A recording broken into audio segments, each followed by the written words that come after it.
Oi, eu sou o Glenn, sejam todos bem-vindos a mais um vídeo, nesse que nós vamos falar de O Som e a Fúria.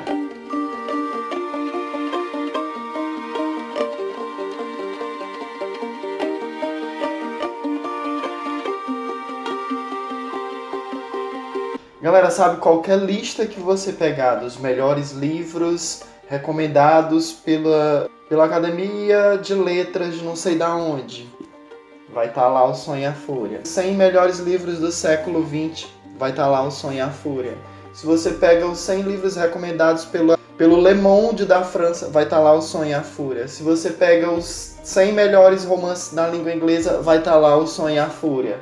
Por conta disso, por conta dessa fama toda que esse livro tem, eu gosto de ter a experiência completa, a experiência primária de leitura. Não sei se vocês são iguais a mim. Eu não sabia de nada sobre essa história. Nada, absolutamente nada. Durante a leitura, eu comecei a pesquisar algumas coisas sobre esse livro, aí eu comecei a entender que talvez não saber de nada não era tão interessante assim. Sabe o William Faulkner? Em 1929 ele publicou esse livro aqui para falar de um tema assim que chamou muita atenção da galera, né? Não foi um sucesso imediato, mas posteriormente o foi, porque ele acabou vencendo o Nobel de Literatura, por exemplo. Ele tem 2 prêmios Pulitzer também, então não é qualquer escritor. E aí eu tô cheio de dedos, eu tô cheio de ressalvas em relação a falar desse livro. Se você é do tipo que gosta de ter essa experiência primária, pegar o livro sem saber de nada e abrir, né? Beleza. Agora, se você é um pouco mais parecido comigo e você vai concordar que é interessante a gente saber algumas coisas, pelo menos eu queria ter sabido algumas coisas antes de começar a leitura desse livro. Pelo menos eu teria tido assim uma efetividade maior, né, em extrair e coletar a mensagem desse livro, digamos assim. Então, se você concorda comigo que era interessante saber, beleza. Se não, para esse vídeo agora, vai ver outra coisa. Quando você terminar de ler esse livro, aí você volta para cá.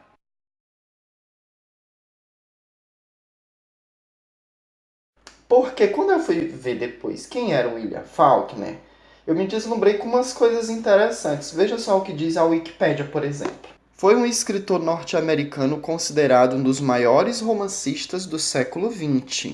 Utilizando a técnica do fluxo de consciência, consagrada por James Joyce, Virginia Woolf, Marcel Proust, Thomas Mann, Faulkner narrou a decadência do sul dos Estados Unidos, interiorizando-a em seus personagens, a maioria deles vivendo situações desesperadas no condado imaginário de Woknapatawpha. Por muitas vezes descrever múltiplos pontos de vista e impor bruscas mudanças de tempo narrativo, a obra faulkneriana é tida como extremamente complexa e desafiadora.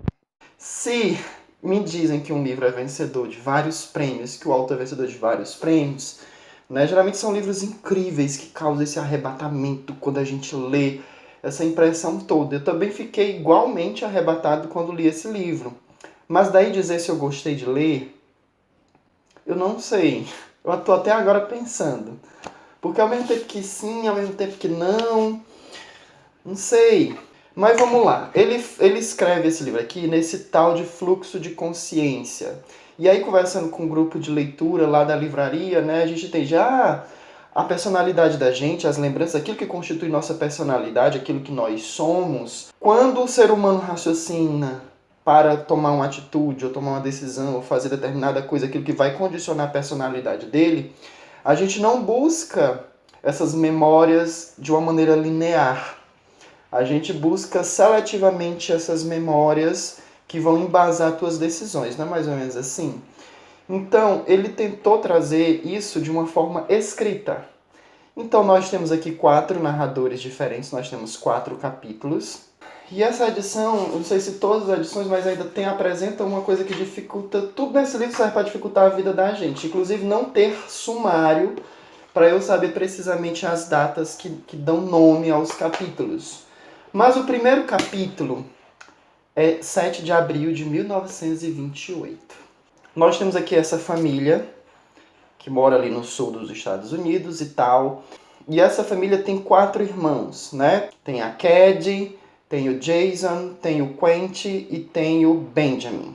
O primeiro capítulo é narrado por esse Benji, que é o segundo filho da família, e que ele é especial, ele tem um déficit cognitivo. Ele tem 30 e poucos anos e ele tem bem a mente de uma criança, né, que chora, ele não se comunica verbalmente com as pessoas, dificilmente.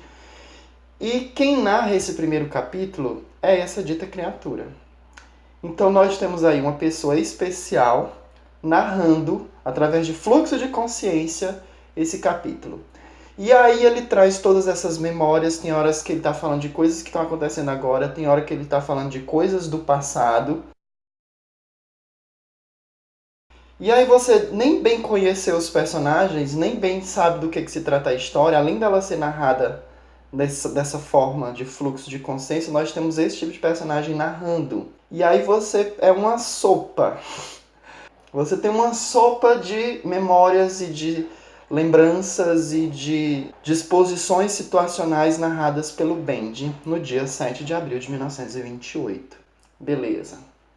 E aí o segundo capítulo é narrado pelo Quentin, que é o filho mais velho dessa família, e é narrado no dia 6 de junho de 1910. A minha experiência de leitura foi, até o final desse capítulo, eu não sabia quem era que estava narrando. Não entendi facilmente quem era e estava narrando. Eu estava entendendo que era o próprio Benji, porque continuava nesse mesmo ritmo de narrativa. E pelo Quentin ser relativamente normal, porque ninguém dessa família é normal, esse capítulo não é mais fácil do que o capítulo do Benji.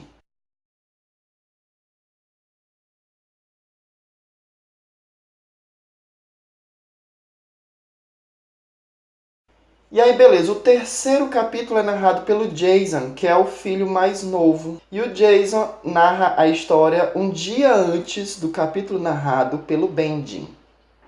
Também nesse fluxo de consciência. E aí nós temos um capítulo um pouco mais fácil, mas ainda um pouco complicado. E quando chega nesse capítulo do Jason, que é claramente Jason narrando essa história, a gente percebe nitidamente uma mudança de voz, a gente percebe realmente que houve uma mudança de narrador, e a opinião que ele tem sobre muitas coisas fica muito clara, muito precisa, porque ele tem uma personalidade muito forte.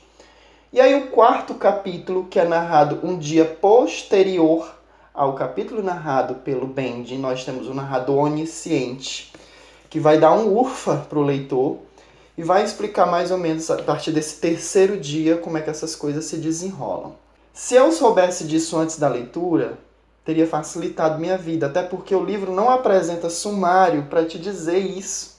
E a gente se perde, que data é essa? Né? Quem é que está narrando? É um livro difícil, minha gente. E aí vai ter uma série de fatos, relatos sobre o que acontece nessa família, fatos isolados, fatos que isoladamente contribuem para esse enredo da história.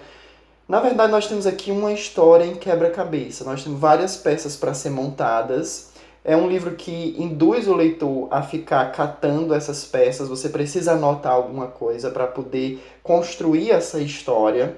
Essa não linearidade da história é proposital. Talvez ele queria provocar no leitor a sensação de recompensa após concluir a leitura desse livro, sabe?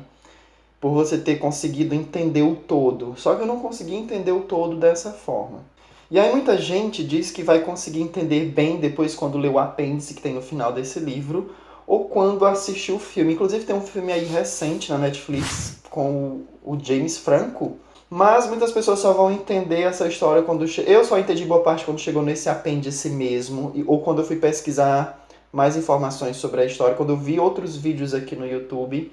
Mas uma coisa que é corriqueiro em outras pessoas resenhando esse livro aqui no YouTube é que todo mundo que leu precisou ler novamente para poder absorver de maneira mais efetiva, como eu disse, o que essa história traz. E aí eu trago a seguinte questão. Um livro que após a leitura me traz a necessidade de ler novamente, eu posso considerar um bom livro de fato? Tudo bem que ele tem aí a sua importância, ele está em todas essas listas, né?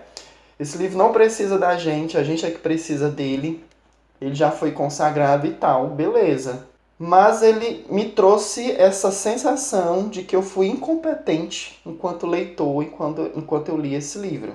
Eu já sei a história todinha por conta dessas outras pesquisas que eu fiz, mas eu sinto a necessidade de ler esse livro de novo. Agora, à vontade. Né? Eu tô um pouco com raiva desse livro. Tô um pouco com raiva dele. Nesse vídeo eu não contei praticamente nada dessa história, eu não dei spoiler nenhum, eu só falei sobre a estrutura desse livro, que facilitaria a minha vida se eu soubesse disso antes de ler. Então, eu vou deixar por conta de vocês.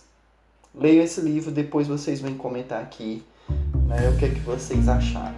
É isso, galera. Se você gostou desse vídeo, por favor, dê um like. Eu vou deixar aí do ladinho outras sugestões de vídeos. Vai aparecer no cantinho o perfil das minhas redes sociais. Comentários são sempre bem-vindos e até o próximo vídeo.